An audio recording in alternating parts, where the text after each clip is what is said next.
When you first see the hole, it's nothing else but a grave.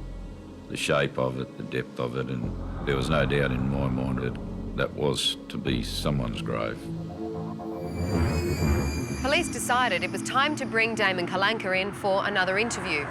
They hoped the revelations of the grave-like hole at Polly Creek would trigger a confession. You know, you own a couple of pocket joints. Yes, I did. When was the last time you took him to Polly Creek? About 3 or 4 weeks ago. Something like that, maybe. Well, have you been back there since the time you were up at the pocket? No, not at all, no. Did you mark a spot up there at all? I put a thing there so I remember where to go there again, because it was I put 2 pieces of wood, but that was about it. At this point of the interview, Damon Kalanka asked for an adjournment. The mention of Polly Creek, he basically froze, insisted on having a solicitor. That was obtained.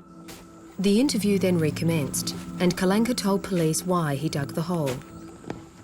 I was supposedly trying to go some marijuana for myself to start up for my own use, not for my use, but to get some money together. I planted that off there 6 foot long, 7 foot long, I don't know, about 2 feet deep. So what you're saying is that you dug that hole for the purpose of also growing plants in the future? We didn't believe that because the area, firstly, wasn't very ideal for growing marijuana. It was so thick. And secondly, there was never any suggestion, even on Kalanka's own admission, he wasn't a user of marijuana and had never been involved in the marijuana business. Did you go up to Polly Creek and use that night? No, I didn't go up. I was going to go up in the morning, on Wednesday morning. But when Gabe's father turned up, I just said, no, I can get rid of you. That way I can make houses for 3 weeks. But like I said to him, the reason I'm doing is because I don't want to lie to you. I don't want to put any smoke screens up and say, oh, I'm doing this and that. Because you only get yourself caught in trouble if you keep trying to tell stories. What do you say to the rumour that you've killed a young Gabriel? You endeavoured to get Fawn to come back to Australia. Like I said to Fawn, she rang me up on Monday.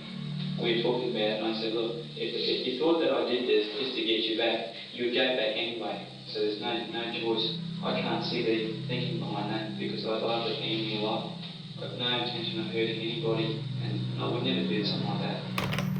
It was like a challenge to him. He seemed to be enjoying talking to us. Well, he knew what we had basically and what we didn't have, and I got the distinct feeling that he was enjoying every minute of it.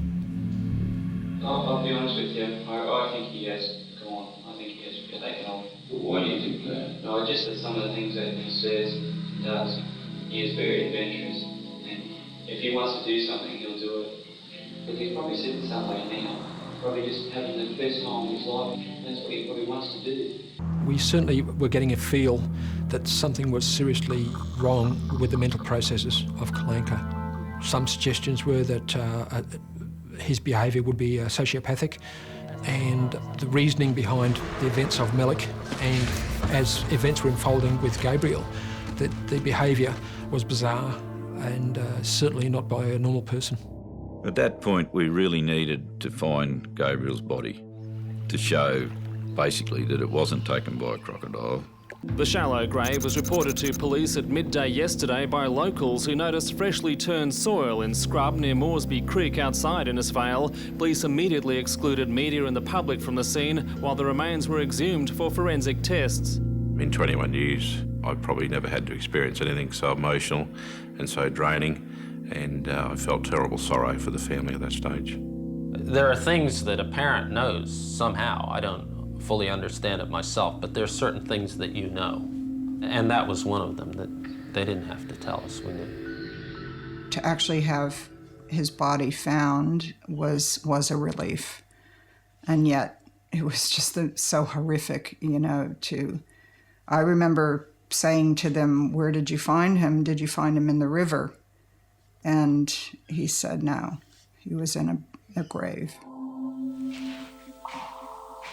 Upon exhuming the soil, we located what appeared to be a human hand.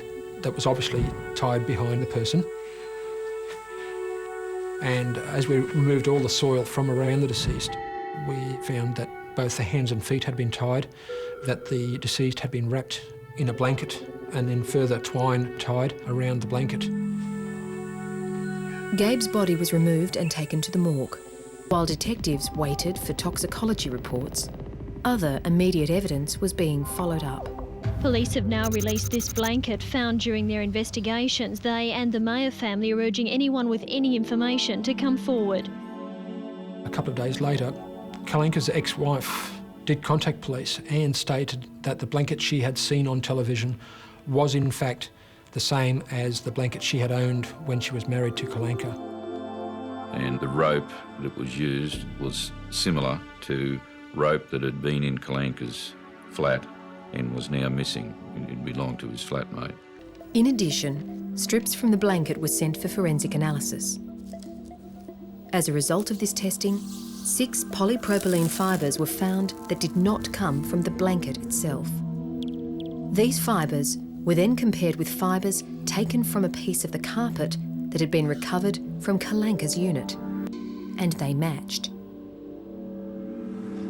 Now their thoughts went back to the cause of death and whether Gabe could have been drugged. When we were considering the scenario of Gabriel being poisoned, we do recall that early in the investigation, Kalenka had stated that he supplied Gabriel a drink of sustagen. That I promised him and stuff, just like a protein shake, and he'd have it with milk and it just pretty soft. And then he said, I got it for you. I made some up for him. There was nothing wrong with it, I just made some up for him. He had it with that, and then at 5:30 he said, we're going, and I said, see you later.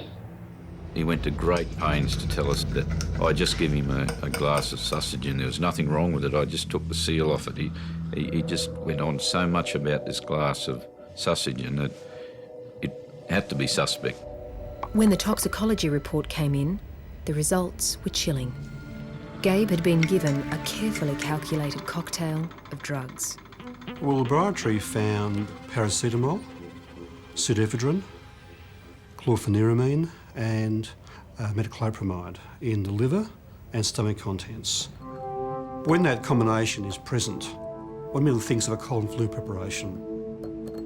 The toxicology report showed very high levels of these drugs in the tissues, meaning there had been an overdose. Depending on how much was used, how much was consumed and absorbed, it could kill him. More likely is to cause extreme drowsiness, perhaps falling asleep, and then he could easily have been asphyxiated, smothered in some way, or killed in another way that would not have had much resistance from him to respond to any act against him.